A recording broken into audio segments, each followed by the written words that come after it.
Twebaza Katonda olw'okwolesebwa kuno okw'okuzimba lutikko empya.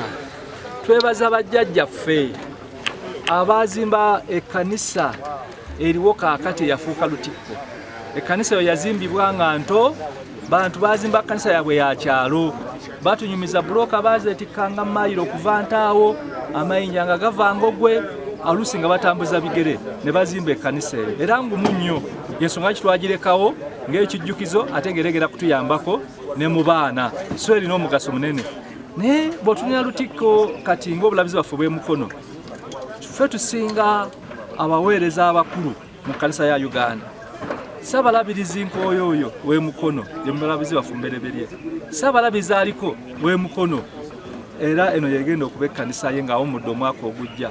Omukristaayo yenna okuva mulabirizi w'emukono tusazeewo tukuleetere ekifaananyi kya lutikko empya gye bazimba ey'emukono okulaba engeri weetuuse, era omulabirizi w'emukono Enos Kito Kagoddo akunnyonnyola engeri lutikko eno bw'egenda oba nga efaanana. Kale gwe omukristaayo ava mulabirizi buno ke kano akaseera okulaba ng'oyongeramu amaanyi okulaba nga tusonda ssente ezigenda okumaliriza lutikko eno.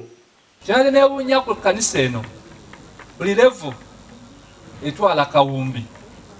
Mu musingi baatulyako ssente kakawumbi kamu n'obukadde nga 3 okuva wansi eyo futi 15 okutuukaawo n'okutuukaawo etutuuse. Kakati na wano we mulaba ezo empagi kuyiwa nkokoto, simanya lwaki leero emmotoka ebadde eyiwa galala eyo esembayo. Galala eyo olumala okugiyiwa bulooka zidduke zeetoole tulyoke tusibe holoplate. Kakati tumala tulyoke tugende nga tusereka. Naye naawo tuli mu kawumbi n'okusoba, awo we tutuuse awo kawumbi. Kakati tulyoke tugende mu kusereka. Okusereka nako kawumbi. Nako kaki? Kubanga twetaaga ebyuma biri mu bukadde 450 kusinziira calculation ze baatuwadde. Kakati oteekako leba, oteekako amategula, nakyo ssente nnyingi. Byonna in fact weebiri awo, kawumbi kali awo nako tukeetaaga nga tumaze okutuuka tusereke. Ekkanisa eno baatwadde pulaani mbadde mugiraba, eriko ekitikkiro ekigenda waggulu, kikyatutabudde abamu, bagita doomu, naye egenda kubanga erengerekeka n'ab'e Kampala.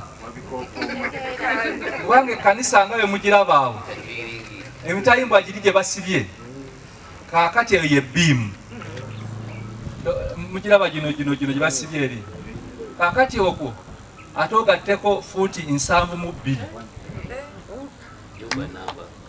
Kaakati baatugambye obala kalina 8 okuva Kasolya ogenda mu bbanga. So egenda kuba kkanisa ya byafaayo, naye nga babakugu bamaze dda kubibala, bamaze dda obipulaningira, obusobozi bwonna obwetikka ebintu ebyo weebuli ku kkanisa ng'emugiraba empagi zaayo. So tulinda bulinzi kulaba ng'omulimu gukolebwa. Kaakati ate natuuka n'okumaliriza munda, finishing. Kaakati interior biki, awo twetaaga obuwumbi 2. Kati tetugenze mu buwumbi 4. Kaakati oke tugende ku compound, tugende ne ku parking, kubanga mumanyi tulinako parking eya wansi ate n'eya waggulu. Awo nawo tuyinza okusaasaanya akawumbi nga 1.5. So tuli wano twetaaga obuwumbi nga 5 okubaako yadde okuva leero okutuuka omwaka ogujja. Mulidde bannange, naye ekisa kya Katonda weekiri. Ekisa kya Katonda weekiri. Kagoddo agamba omulimu we gutuuse katuguzaamu amaanyi, era n'akunga abakristaayo beetabe mu misinde egirina okukola ennaku z'omwezi nga 3 omwezi ogw'Ekkumi omwaka guno, basobole okufunamu obuwumbi obusukka mu 5 okubanga basobola okumaliriza lutikko eno, okubanga Archbishop Kazimba Mugalu omwaka ogujja agenda kuwummula, era nga eno ekyaki egyagenda okubanga asabiramu nga amaze okuwummula oweza w'ekkanisa ya Uganda. Omulimu guno kitiibwa kya Katonda. Omulimu ogwo ekkanisa eno gye tuzimba egenda kuba kkanisa emu mu nsi yonna etunuulikako. So tubayita mujje tunaamala ng'ewedde neefuna ekifo kyayo ne tugisuubira okuba mu kanisa ezimu ezisinga. So tubayita mujje kabonero kakulu eri eggwanga lyaffe n'ensi yonna ey'okumanya Katonda. So mbayita bannange abatannaba kutuuka mujje mutwegatteko mu ngeri zonna. Gino emisinde gigenda kubaawo nga 3 omwezi ogw'Ekkumi. Gibadde gya 29 naye ate tujja kuba nga twetaba mu kulongoosa Clean Uganda campaign. Kubanga programu eyo nnungi, tukooya obucaafu bungi nnyo tusobola okweyambayambako ne bukendeera.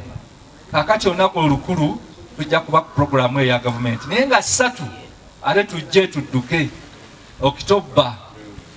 Tugenda okudduka okukulu kugenda kuba wano Emukono. Tugenda kuba wano Emukono nga tusimbuka. Omwaka oguwedde twalina abantu abakunukiriza 1,500 abantu nga kisaa kyonna kijjudde. Ate abantu nababe banyumirwa nnyo duyiro, banyumirwa nnyo dansi eyo. Akaseera kaba kalungi.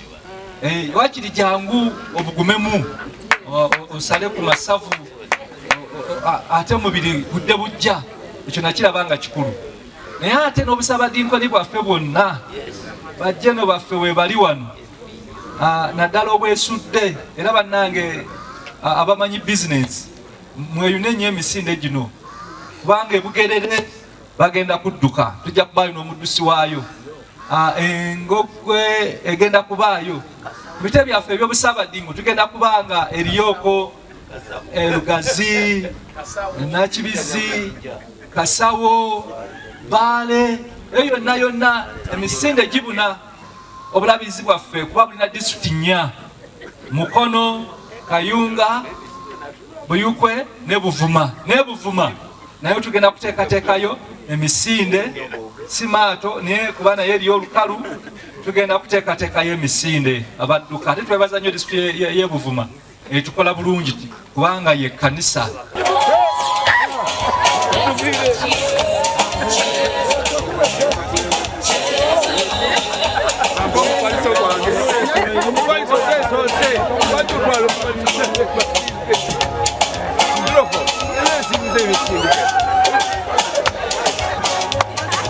Reverend Abel Mere Womaserwanja agamba Ntikko eno eyiseemu ba bishops bangi abakulembera obulabizi bw'Emukono wamu n'obulabirizi obulala.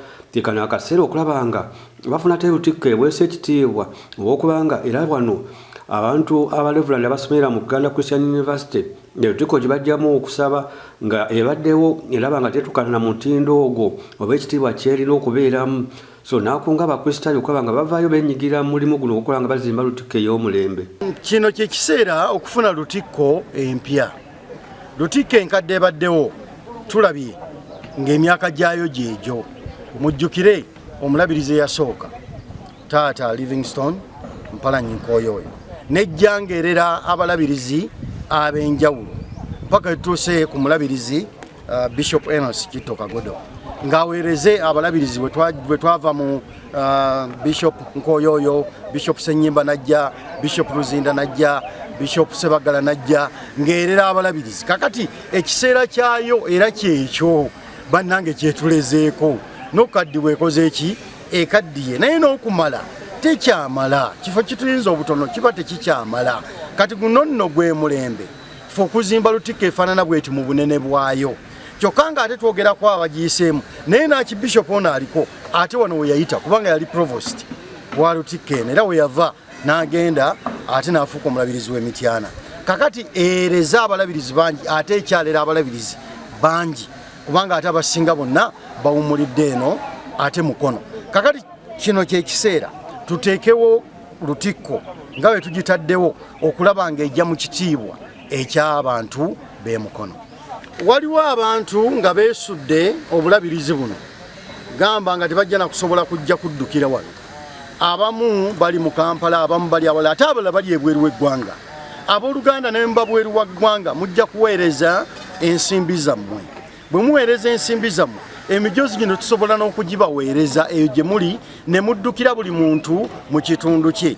Tugambye nti kino si kyakujjabuzi wano, wabula newoddukira mu lujja lwo newoga nti nze nyambadde n'abaana bange tetusobodde kujja mukono naye tuli eno, kinaakola bulungi muddukira we muli, kwata ka video katuweereze eno tukagatte mu mikutu gyaffe abantu bamanye tuddukidde buli muntu wakola ki wasobodde okuddukira. Kuga misinde gino ja Uganda yonna, jansi yonna, oba oli bweru, oba oli wabweru wa bulabirizi, oba oli luddawa, wonna woli osobola okudduka solonga osobodde okuwaayo emitwalo 2 n'ogula omujoozi ogwo n'oguteekako n'ogwambala kijja kuba busigala mu byafaayo nti wadduka olw'okuzimba Lutikko eno empya.